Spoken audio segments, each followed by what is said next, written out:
We also have one of Port Lincoln's sons returning. This gentleman is highly regarded.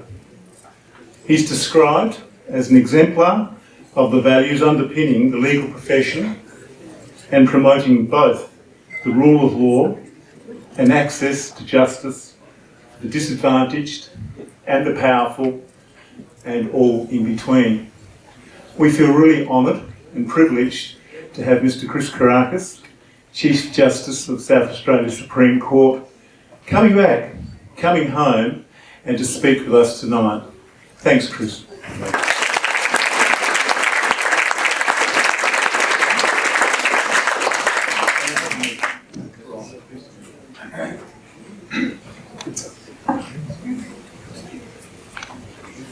Bau, Nina Yuma, Naija Michi, Chris Kourakis, Nonani Gumun Gadu Kalina, Narinelgo Nagaru Yura, Pangala Mavayaka, Kalja Ridi Malburi, Narinelgo Nagaru Yura, Pangala Mahanga, Yaka, Wartana Indi. Hello, how are you? You know my name. I'd like to acknowledge that we meet today on the traditional lands of the Bangala people in Gallinula, Port Lincoln. I pay my respects to Bangala elders, past and present, emerging and their ongoing connections to the lands, seas and waters, and honour that their spiritual and cultural beliefs are still important to the living Bangala descendants today. I'd also like to acknowledge the First Nations people Australia-wide and close by as the original cultural authority of Australia, and to acknowledge all First Nations people, past, present and emerging.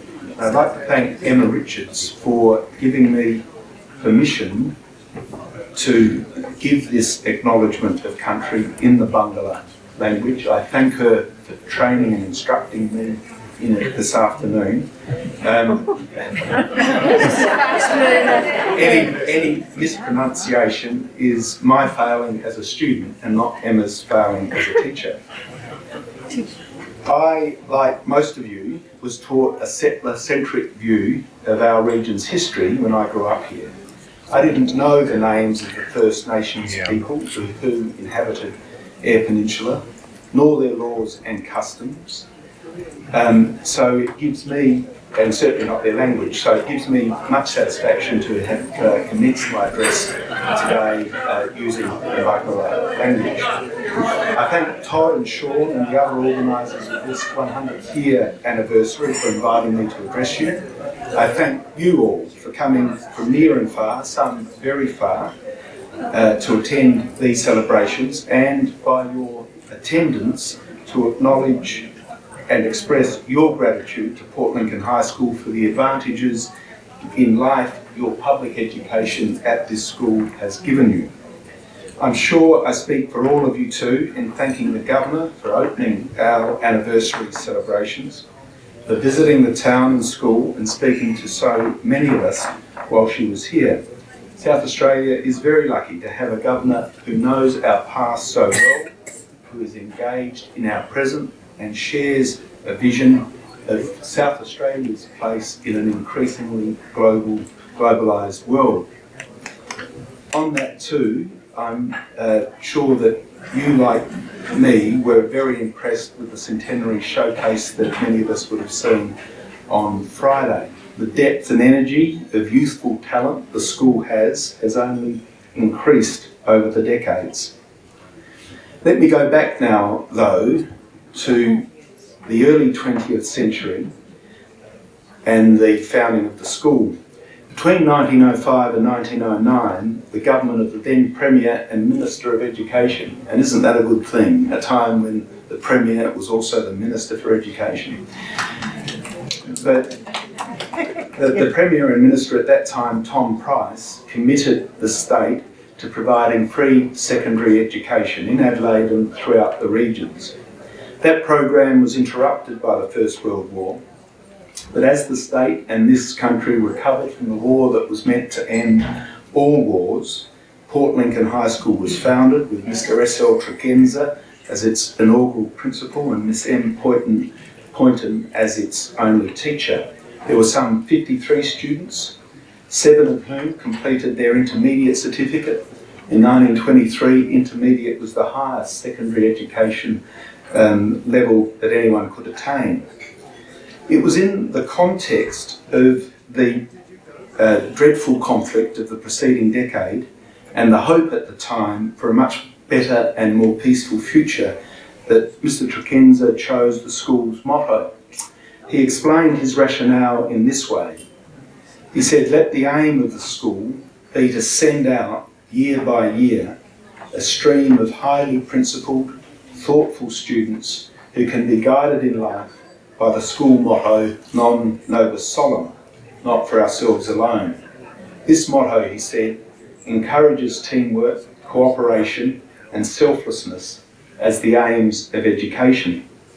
And I'll just read you a couple of lines from the school hymn, which he also chose, did not write, but chose. And those lines are these: "With the flame of freedom in their souls and the light of knowledge in their eyes, in every heart and brain shall throb the pulse of one humanity." Early in the life of the school, there was established an Old Scholars Association, and it had its own badge, but I haven't been able to discover for how long it existed, what it did, and what eventually happened to it. Despite the optimism for the future expressed in the school hymn, which I read just a moment ago, World War came again. But the post-war period, the age of the baby boomer, the era which many, if not most of us share, saw the rapid development and expansion of Port Lincoln High School. In 1945, the school's most widely known and much loved teacher and author, Colin Teely, arrived, and he stayed from a decade. I understand that he might have come here from Ceduna. By the end of the 1950s, the high school's student population had grown to 435, and the wooden temporary classrooms mushroomed all over the school grounds. The 1960s were regarded as a great decade of change and innovation in teaching methodology and technology. It was thought impressive that celluloid films were used on Ratley projectors as a teaching aid. Multiple copies of tailored teaching documents were printed by the messy Gestetner. Matriculation was taught for the first time in 1966. By the end of the decade, the student population had grown to 1,000. The size of the teaching faculty also grew. It was in that decade that Keith Smith, Nancy Collinson and Terry Krieg joined the staff and stayed with it for more than 2 decades, and Doug Agars became its groundsperson and stayed for a similar length of time.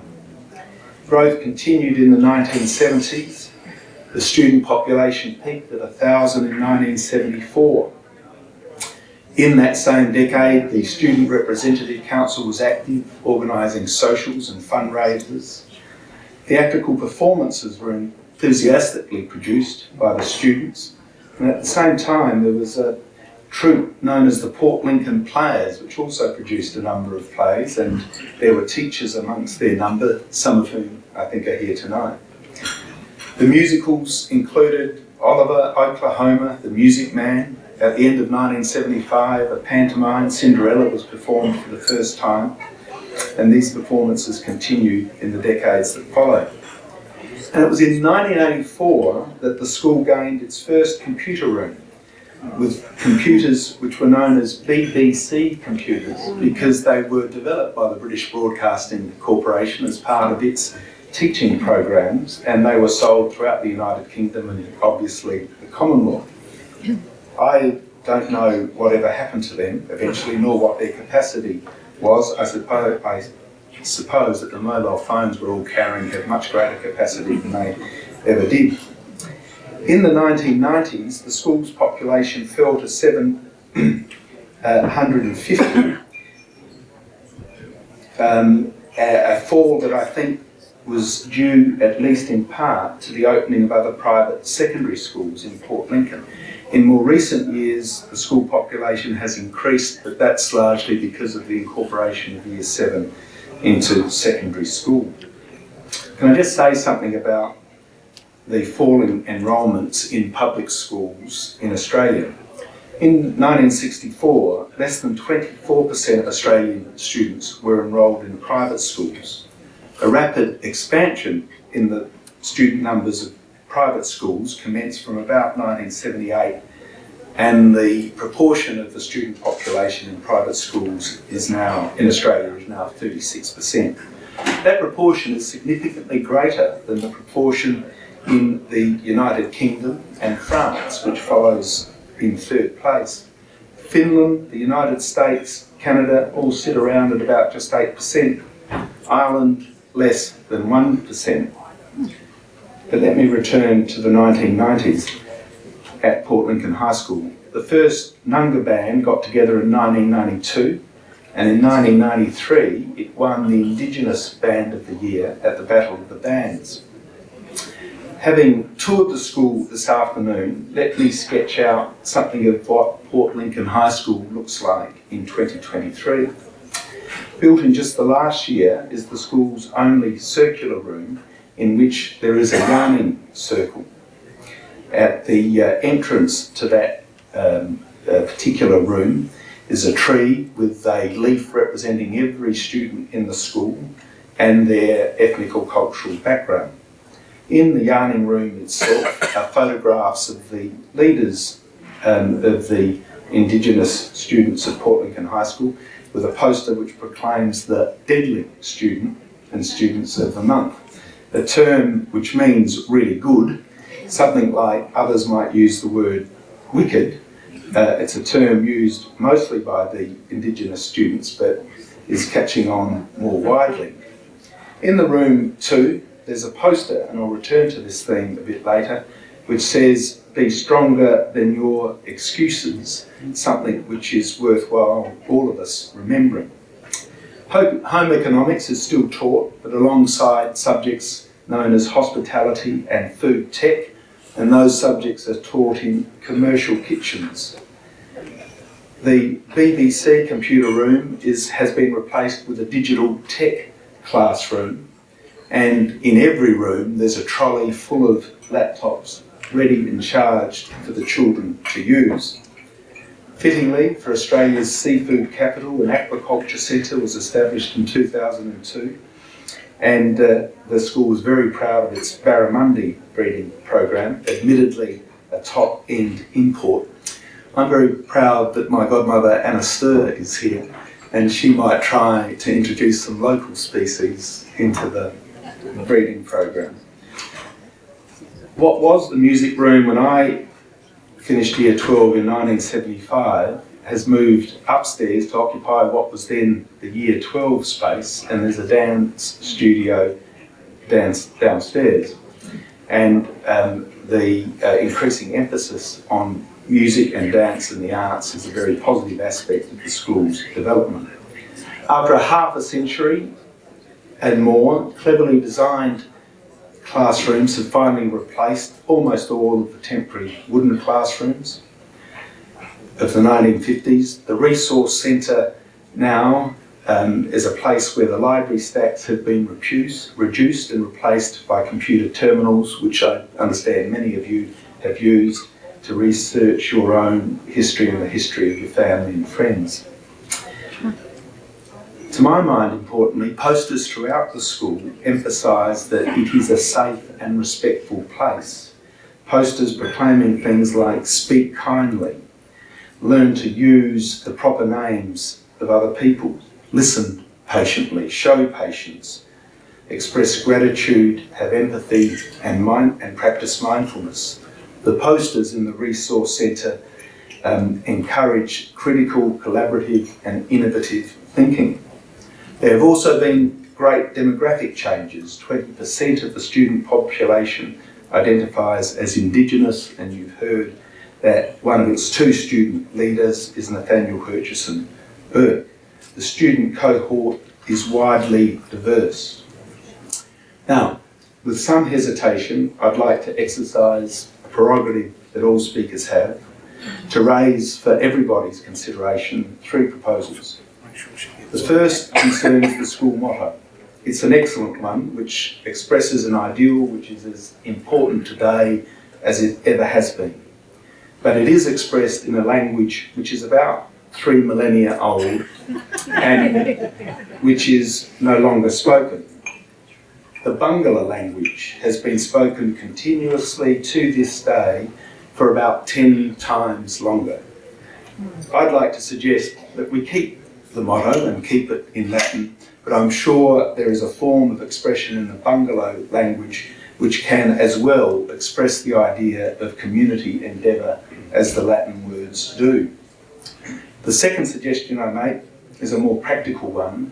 Port Lincoln High School participates in the Clontarf Academy, a nationwide program which provides safe space and mentors for Aboriginal boys. I'm sure that an equivalent for Aboriginal girls would be welcomed by them. The third is a request which I make to all of you and to all former students. When I spoke at Port Lincoln High School's senior students, or spoke to them on Friday morning, one student asked me how I coped with the rapid and dramatic changes happening around us in doing my work as a Chief Justice. I explained how growing up in Port Lincoln and my public school education at Port Lincoln High School equipped me and gave me the ballast to do just that, to stay on course. I spoke of the nature of this place, the sea, the beaches, the cliffs, the blue sky, the scrub, the hard limestone just under the surface. These were all things that have given me that ballast. I paid tribute to so many great teachers and principals, past and present, too many to name, other than the ones I'm sure I'll be excused for singling out a little earlier. Port Lincoln High School students always benefited from a mix of the waves of bright young graduate teachers and the experience of its resident teachers. We gained much from the combination of those fresh insights and accumulated wisdom. But as importantly for present purposes, the question from one of the students alerted me to the anxieties today's students have about their futures. Their challenges are much greater than ours. Their world is moving rapidly under their feet. They are engaged in a worldwide competition. Information technology has put all of our students in all Western developed countries in competition with students, billions of students all around the world. To address their fears and to give them you will have seen that the school and their mental health generally has developed a wellbeing centre which is staffed by social workers and counsellors to support Port Lincoln High School students with their anxieties and to give them advantages in facing the challenges of which I've spoken. More than ever before, the school needs the support of its former students. We have enjoyed this anniversary. Wouldn't it be good if we were to know that some things we can do now will ensure that in future anniversaries, former students will gather from far and wide to acknowledge the advantages that their education at Port Lincoln High School has given them. So what I propose is that the Old Scholars Association be revived.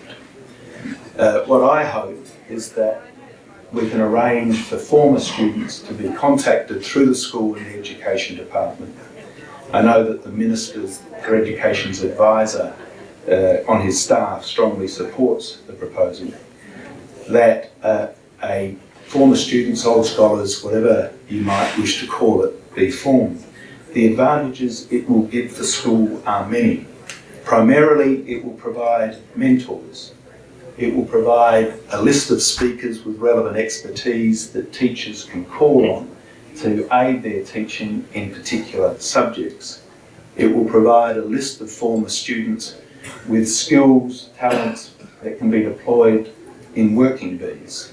It will allow the Old Scholars Association to raise funds, whether it be for scholarships or building programs.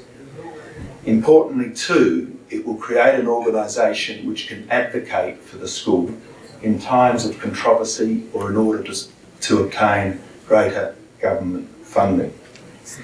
If we can do that, I'm sure that Port Lincoln High School will continue to deliver high quality standard public education for students for another century at least.